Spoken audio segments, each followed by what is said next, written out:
La historia que consideraremos en este artículo, en este video, significó en un momento de mi vida que entendiera que podía sentirme amado y valorado por Dios en lugar de sentirme rechazado y humillado por mi pecado. Es mi oración que Dios nos ayude a comprender la verdad del amor y sacrificio que Él hizo por nosotros, para garantizar que nos gocemos en su promesa de vida eterna y en la esperanza de la herencia que Él ha dispuesto para sus hijos, para nosotros. Así que por favor acompáñenos acá en un momento con Dios.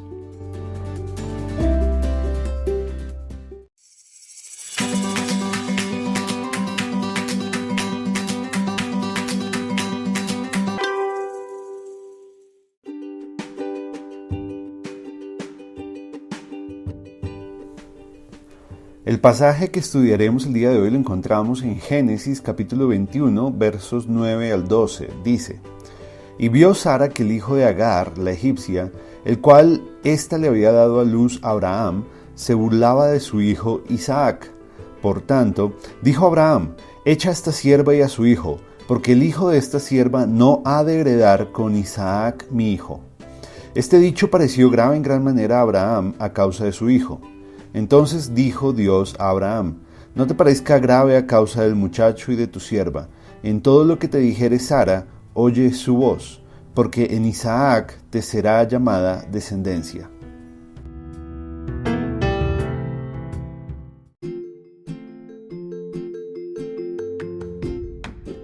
La enseñanza que tendremos el día de hoy se basa en la historia que encontramos en Génesis 21, cuando se nos habla del conflicto que hubo entre Ismael e Isaac. Ese conflicto que hubo entre ellos dos a causa de la burla que Ismael estaba haciendo en contra de Isaac, y la cual vería Sara, y por la cual también ella le pediría a Abraham que los expulsara de su casa, que los echara de su casa. Razón que obviamente puso en una situación de mucha angustia a Abraham, y él, luego de consultar al Señor, pues él le dirigió a efectivamente atender lo que Sara le estaba diciendo y dejar que Agar e Ismael partieran. Como sabemos, Abraham no tenía herederos a causa de la esterilidad de Sara, pero por el designio de Dios, él recibió la promesa de que en él serían benditas todas las familias de la tierra, tendría un hijo por medio de la cual se multiplicaría su descendencia y conformaría una gran nación. Eso es lo que nos enseña Génesis capítulo 12, versículos 1 al 3. Pero el tiempo pasaba y en medio de una crisis de fe que vivió Sara, pues ella le pidió a Abraham que se uniera a su sierva Agar para tener descendencia. Abraham aceptó y de esa unión nació Ismael, que según el apóstol Pablo nació según la carne, por el esfuerzo humano, según Gálatas 4:23, y no según la promesa que Dios le había hecho a Abraham. Finalmente se cumplió la palabra de Dios y nació Isaac, quien era el hijo de la promesa y por medio del cual se establecería la descendencia de Abraham. Así, este conflicto que se produjo entre ellos ilustra, según el apóstol Pablo, nuestra salvación e identidad como hijos y la diferencia que existe entre el pacto, entre los dos pactos que Dios estableció con el hombre. El primer pacto es el de las obras y el segundo es el pacto de gracia, prometiendo en ambos pues la vida eterna de parte de Dios, pero condicionando el primero a las obras humanas y el segundo a la fe en la promesa de un sustituto que cumpliría con la justicia divina, por medio del cual podemos ser perdonados y justificados delante de Dios.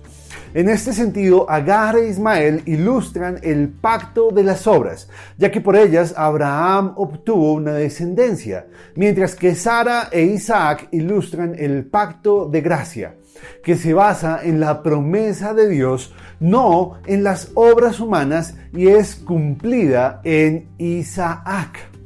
Así, en la historia de esta familia, pues era necesario la separación de los dos hijos para aclarar que la promesa de Dios La promesa que Dios le había hecho a Abraham sucedería por medio de Isaac y no de Ismael.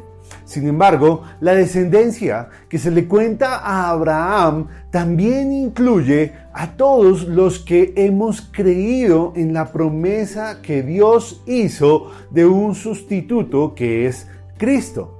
Así, los beneficiarios de la promesa de vida eterna de Dios no son propiamente los hijos carnales de Abraham, sino los que por fe creen en aquel sustituto que proviene de Abraham e Isaac, quien es Cristo, y que con su sangre nos libró del poder de las tinieblas, nos adquirió para que fuésemos pueblo suyo, un pueblo santo, y nos dio el espíritu de adopción por el que podemos llamar a Dios Abba Padre, Papá.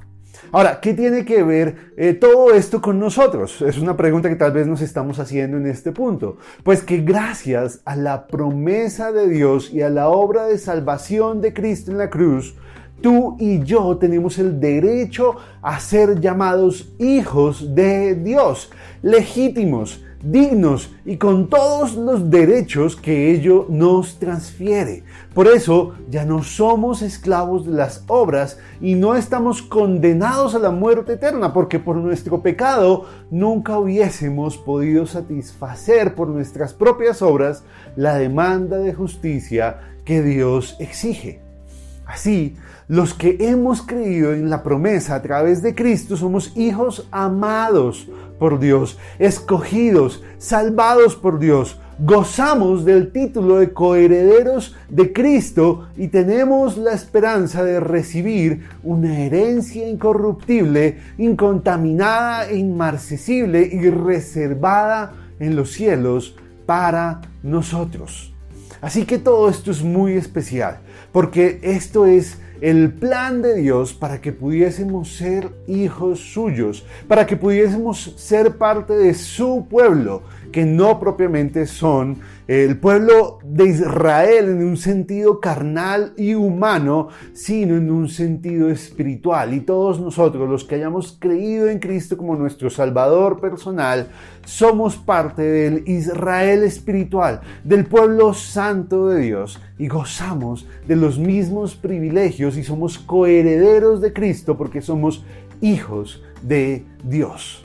Pero si tú no has creído en Cristo como tu Salvador personal, no eres parte ni de la familia de Dios ni del pueblo de Dios. Y estás destinado a tener que pagar con tu muerte por tu pecado.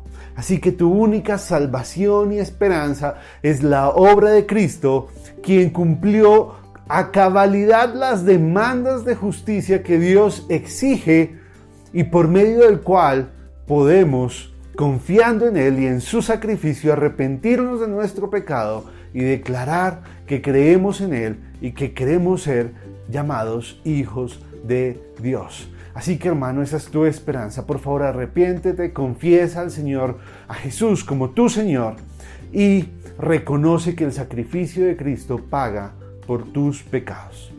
Que Dios nos ayude y nos acompañe y nos permita gozarnos de los privilegios que tenemos como hijos y coherederos de nuestro Señor. Hasta luego.